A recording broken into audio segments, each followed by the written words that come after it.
course, welcome to Franchise Negosyo Visayas 2026. We're glad to have you for 2 full days of franchise opportunities, business matching sessions, and educational seminars all under one roof. So, I want to introduce myself. I'm Kat Teresa from the PFA Secretariat. So, to all our distinguished guests and visitors, welcome. With everyone's excitement in the air, let's officially begin our program for this afternoon. To begin, we would like to acknowledge our guests and of course their support, starting with the Chief Investment Promotions Officer from Cebu Provincial Investment and Promotions Office, Mr. Paulo Uy. We also have Mr. Kenneth Yasar, Chief of Staff of Cebu City Government. Of course, we have AARD Epifania Serralta of DTI Regional Office, Region 7. We also have Attorney Richard Abad from DTI Provincial Office. We also have Mr. Darwin John DJ Moises, the Vice President for Partnerships, Engagement, and Governance of the Cebu Chamber of Commerce and Industry. Welcome, sir. We also have Ms. Barbara Bambi Guatantian, the President of Mandawi Chamber of Commerce and Industry. We also have Mr. Antonio Jaime Del Prado, the Operations Head for Visayas of SMC. We have Mr. John Brian Tan, the Mall Manager of SMC Side City. We also have Attorney Rex A. Caldena, the Assistant Regional Director of the Department of Migrant Workers. Of course, we also have Ms. Vanessa Joy Arsenal, the Board of Trustee of the Talisay City Chamber of Commerce. And from the PFA Board of Directors, we have, of course, our President, Mr. Steve Benitez. We have Mr. Chris Lib. We have Mr. Kenneth Lib. And then we have our committee member, Mr. Teres Padrique. We also have our Regional Director for South Luzon, Mr. Marco Antonio Saliman. And we would like to acknowledge one of the founders of PFA, Mr. Manny Sigawat. And PFA Chairman Emeritus, Mr. Sammy Lim.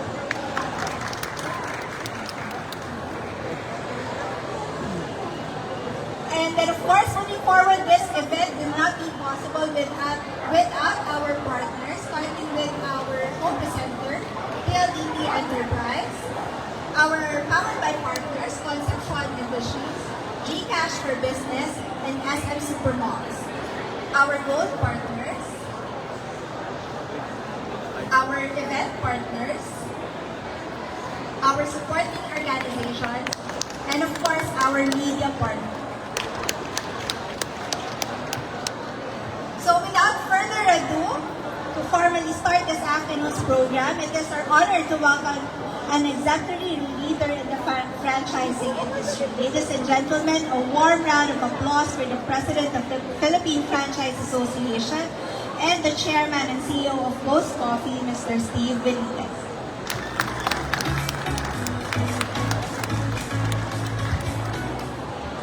Good afternoon, everyone. Maayong hapon sa inyong tanan.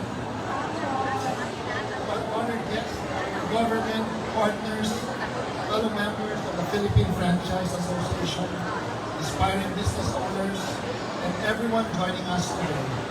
Welcome to Franchise Negosyo Visayas 2026. It is a pleasure to welcome all of you here in Cebu, a city that has always been known for its entrepreneurial spirit, innovation, and resilience. Today is more than an expo. It is where ideas become businesses, conversations become partnerships, and dreams begin to take shape. Some of you came here looking for your first business. Others are searching for your next investment. And some are exploring how to expand what you have already built. Whatever you brought here, I hope you leave with clarity, confidence, and the courage to take the next step. Every successful business begins with a decision. A decision to believe that someone or tomorrow can be better than today. A decision to stop waiting and start building. A decision to turn an idea to a reality. That is what entrepreneurship has always been about. Franchising has become one of the most powerful ways to make that journey more achievable. Instead of starting from zero, entrepreneurs can build unproven brands, tested systems, experienced mentors, and business models that have already demonstrated success. It gives entrepreneurs a stronger foundation on which to build on. That is why gatherings like this matter. Under one roof today are some of the country's most trusted franchise brands, industry experts, and business leaders. The conversations you will have today will become partnerships tomorrow. And the questions you ask today will shape decisions that can change the course of your future. So as you explore around the expo today, I encourage you to talk to our exhibitors, learn from those who have already built successful businesses, ask questions, compare opportunities, and most importantly, imagine what is possible. The Visayas has always been a region of opportunity. It is home to world-class entrepreneurs, a talented workforce, and consumers whose aspirations continue to rise. We believe its future is even brighter. As the Philippine Franchise Association, our mission goes beyond helping businesses grow. We want to help create more entrepreneurs, generate more jobs, strengthen local economies, and build businesses that contribute to our nation's progress. Because when entrepreneurs succeed, they create jobs. When businesses grow, communities prosper. And when more Filipinos choose to build rather than wait, our nation moves forward. So on behalf of the Philippine Franchise Association, thank you for joining us today. And may today be the beginning of new partnerships, new businesses, and new opportunities for Cebu, the Visayas, and for the Philippines. The next generation Philippine, or the next great Filipino business could very well begin here today. It is now my pleasure to officially declare Franchise Negosyo Visayas 2026 open. Maraming salamat and enjoy the expo.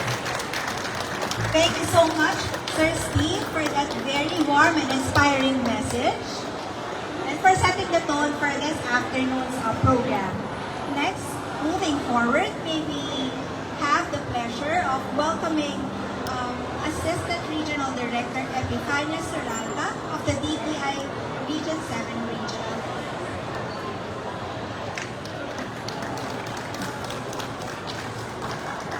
Mayang adlaw ninyong tanan on this rainy day. Rainy mo ba? Magandang buwan.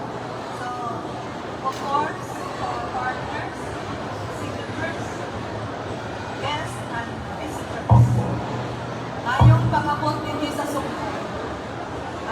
We say with pride and gratefulness, welcome to the beautiful province of Cebu for the franchise Negosyo Visayas.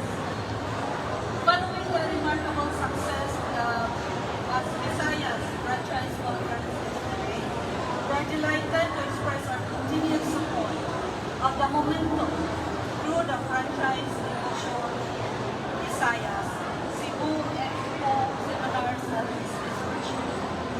The overwhelming participation and enthusiasm during the conference reaffirmed one important reality.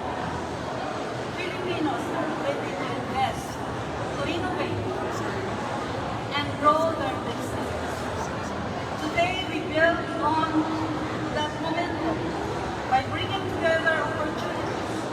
knowledge, and partnerships that can transform entrepreneurial dreams into successful businesses. For entrepreneurs looking to sharpen their management skills, we have local DTI and join KNME Kapatid Mentoring Program to hone your skills.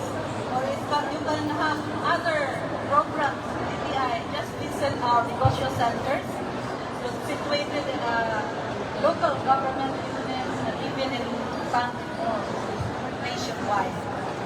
So as business grow,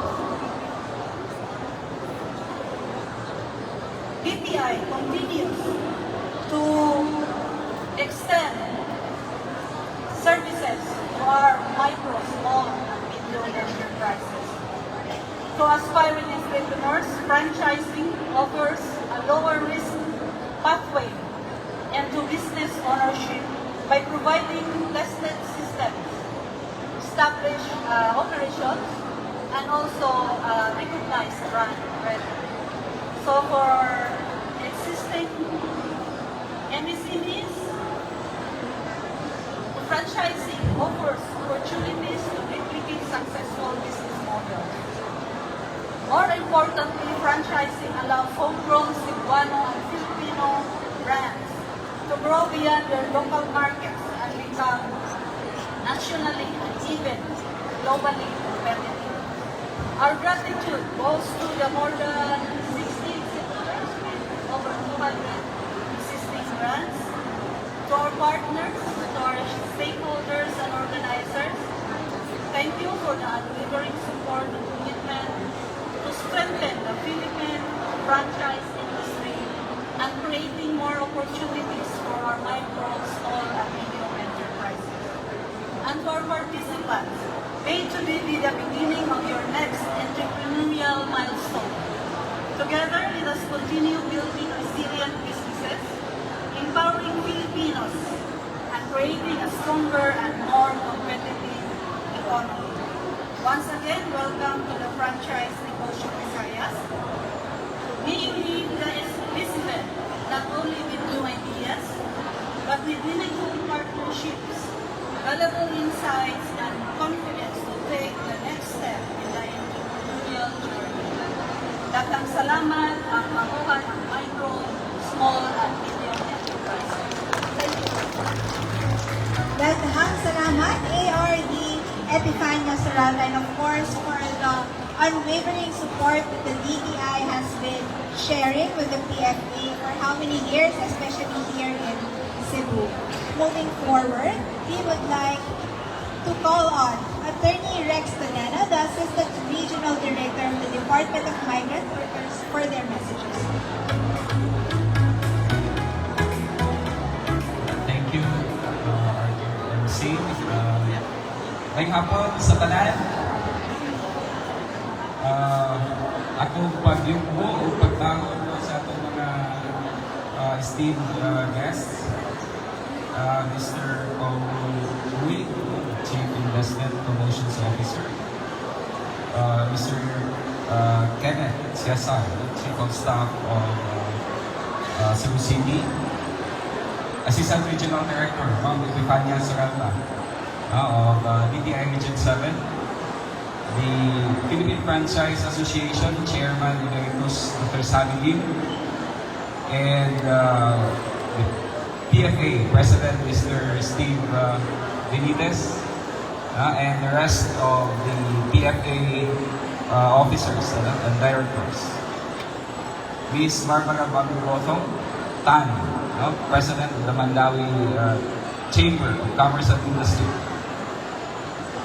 Mr. Darwin John Moises, Vice President, Cebu Chamber of Commerce and Industry. Ms. Vanessa Joy Arsenal, the Board of Directors of the Talisay Chamber of Commerce and Industry. And Mr. John Brian Van, the Mall Manager of SN Supermalls. Mayong hapon kaninyong tanan. Sa tanan natong naadiri karon mayong hapon usab. On behalf of our Regional Director, Joanen G. Lucero, we please allow me to express our warmest greetings and full support to this Visayas franchise negosyo Visayas. No? Before anything else, please allow me to introduce our department. No? I seek your kind indulgence po.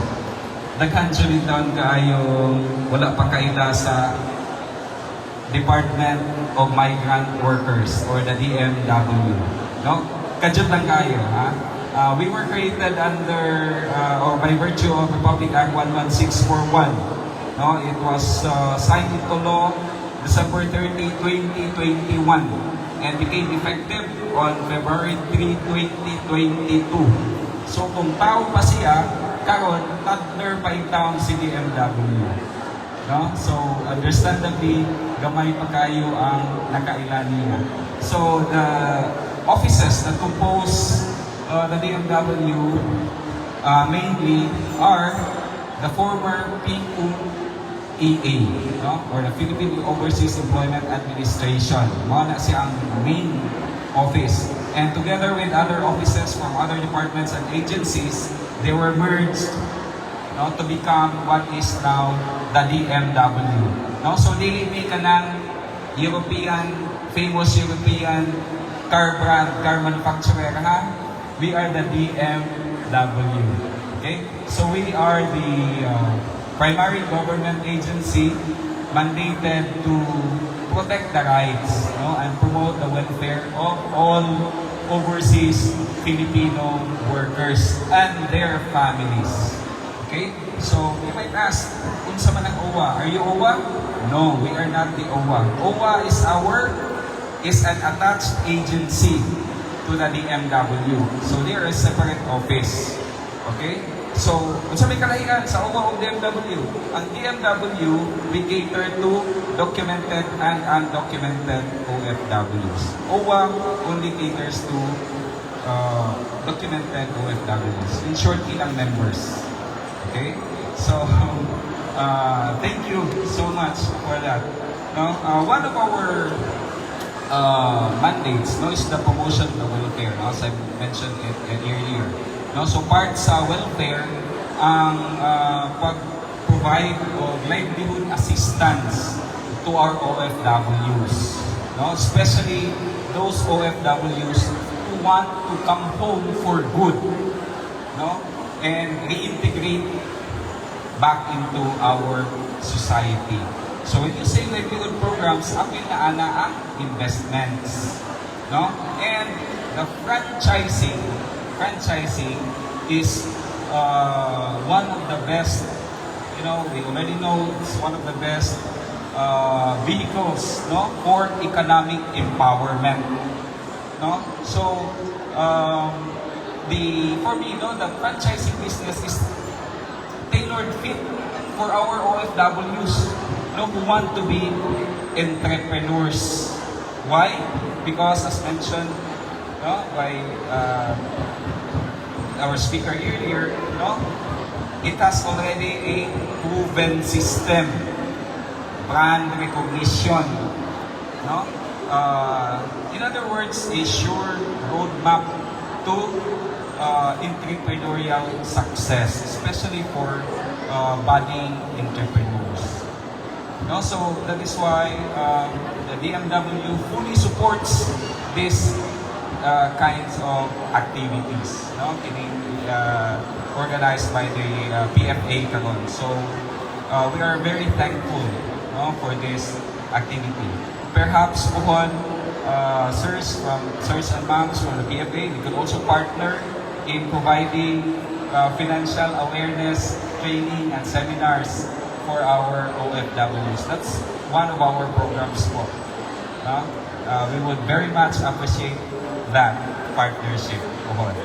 So, and for our OFWs out there, no, please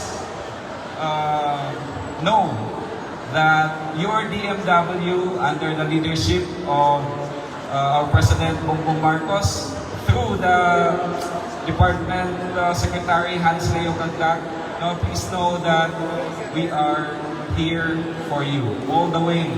No, from pre-employment, pre-migration to deployment, post-deployment, no, and eventual reintegration into our society. No, we are here to support you all the way. Oh. So, again, daghan kayong salamat sa tanan, daghan kayong salamat, padayon. God bless us all. Thank you very much.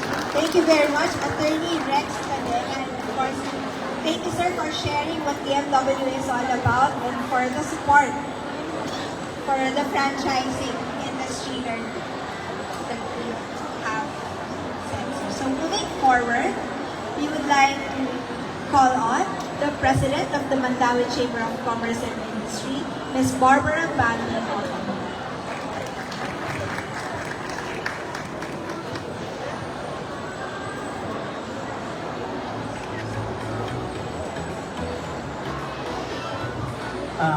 PFA Chairman Emeritus Dr.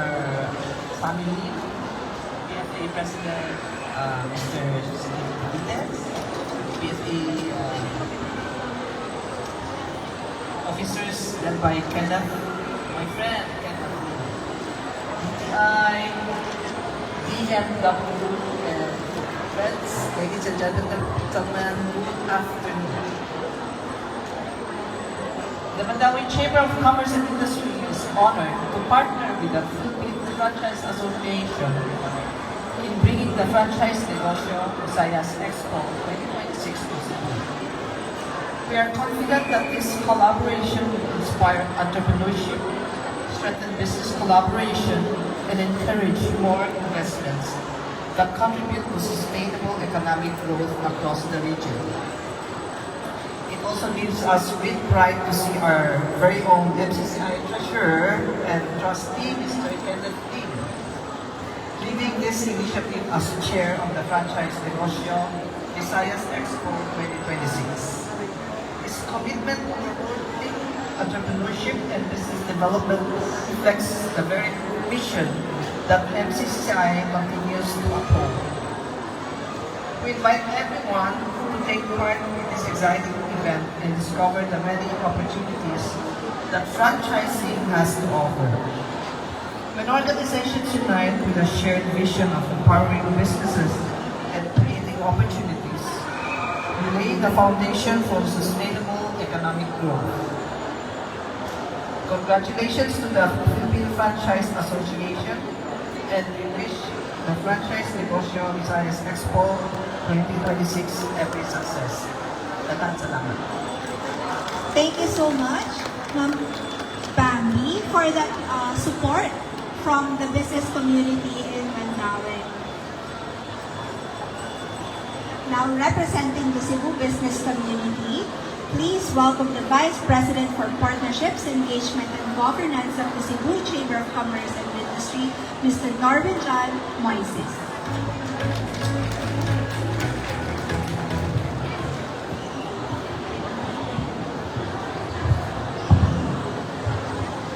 Good afternoon, everyone. Mayong hapon. And I'm delivering this message also on behalf of our president, who happens to also be here, Reverend Kim.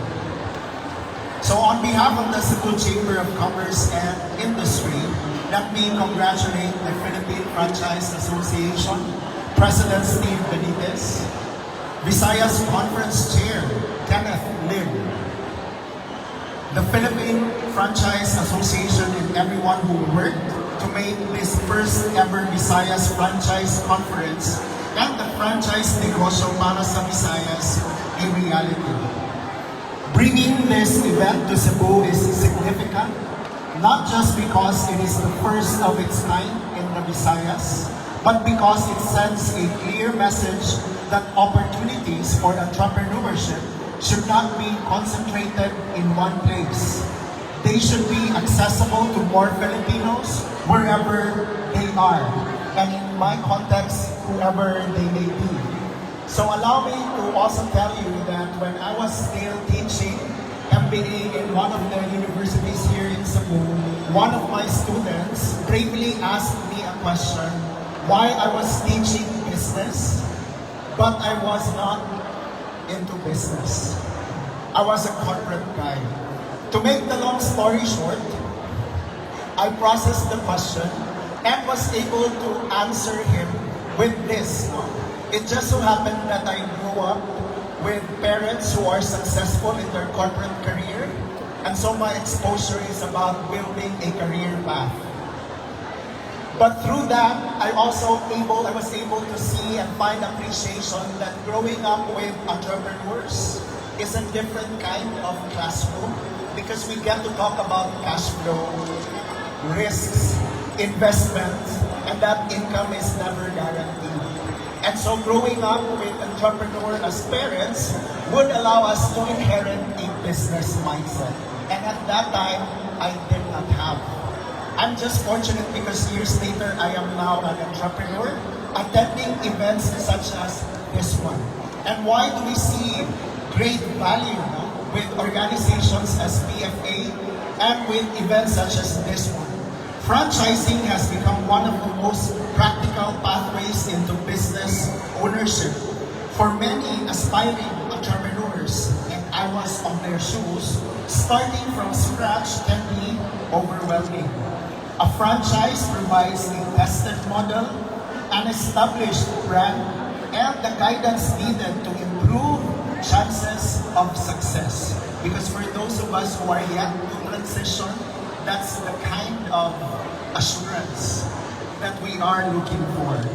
But what excites me most is not the number of franchise brands gathered here today through the number, although that number is impressive, it is the number of entrepreneurs who may walk away from this expo seeing possibilities they had never considered before.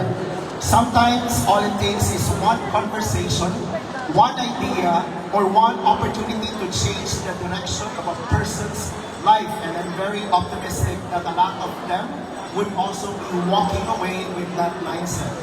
At the Cebu Chamber of Commerce and Industry, we believe that a strong economy is built by people who are willing to create, take calculated risks, and invest in their own potential. Our leadership agenda, Lead a Must Have Impact, calls us to lift Cebu's profile as a business destination, engage communities in meaningful development, activate partnerships across sectors, and develop the capabilities of our entrepreneurs. We want Cebu and the Visayas to remain the best place to do business, not only because of our strategic location or our growing economy, but because we continue to invest in our entrepreneurs, capacitate them fully, because when our MSMEs grow, our communities grow with them. The Philippine Franchise Association has been a valuable partner in advancing that vision.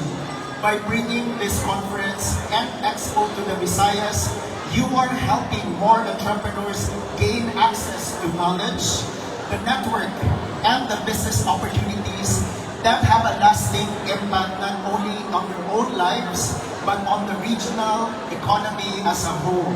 So to everyone gathered here today, whether you are looking to invest in a franchise or thinking about franchising the business you have already built, I encourage you to make the most of today.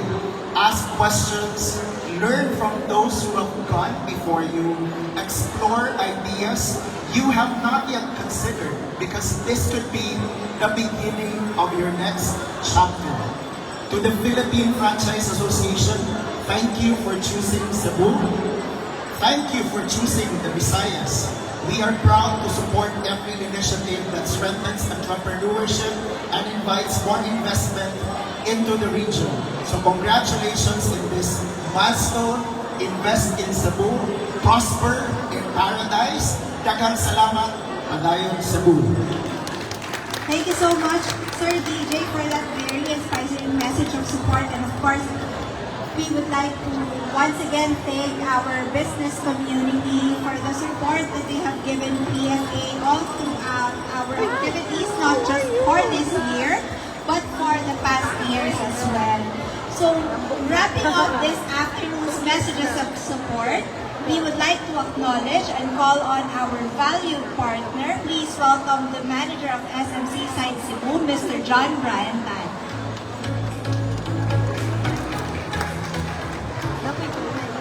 To our highly distinguished guests, acknowledged earlier by Ms. Kat, to our valued partners from the Cebu, Mandaue, and Isay Chamber of Commerce, to our aspiring entrepreneurs, exhibitors, guests, and members of the media, and everyone joining us here today, a warm welcome to the Franchise Negosyo Visayas Exposition of the Philippine Franchise Association here at your most lovable mall, SMC Science. At SM Supermalls, we believe that every successful business starts with a vision, it grows through opportunities, and it thrives with the right community. So we are proud to provide a space where ideas can flourish, partnerships can be built, and dreams of business ownership can become realities.